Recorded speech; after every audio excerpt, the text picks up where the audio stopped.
But the other thing, but I think Poroshenko understands that, because the reason why when he brought people like Ivan, Mia, the others, and to the government, which is usually how it worked.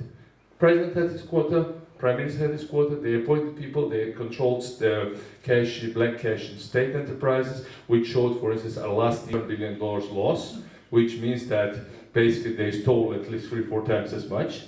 And then it was distributed between the ministers, and actually they all broke. Now Poroshenko said, I don't want my quota.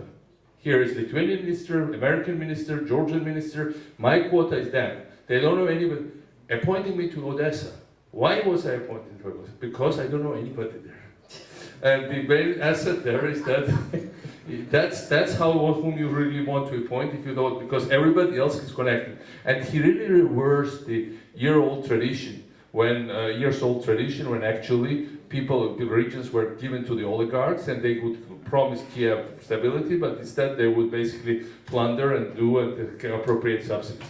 But the other side, so I think Poroshenko is on the right side in that. I think, and every day I see, at his last, if you see his last address to Prada is perfect. But on the other side, we should also be aware that Ukrainian bureaucrats about whom you're talking who are extorting money, they don't have salaries.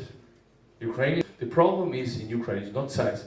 Georgia had much less chances to develop because we're too small. Everybody knows, like Slovakia, and you guys are heroes here because in a small country everybody knows everybody else, it's hard to touch people.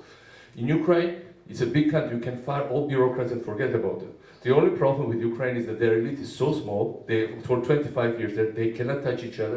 And Poroshenko was the first one to break it, because basically he went beyond that. And this is the first president of Ukraine really fighting with oligarchs. That's the fact of life. And everybody always made deals. Prime ministers, oligarchs, everybody. So there is hope, but there is this thing.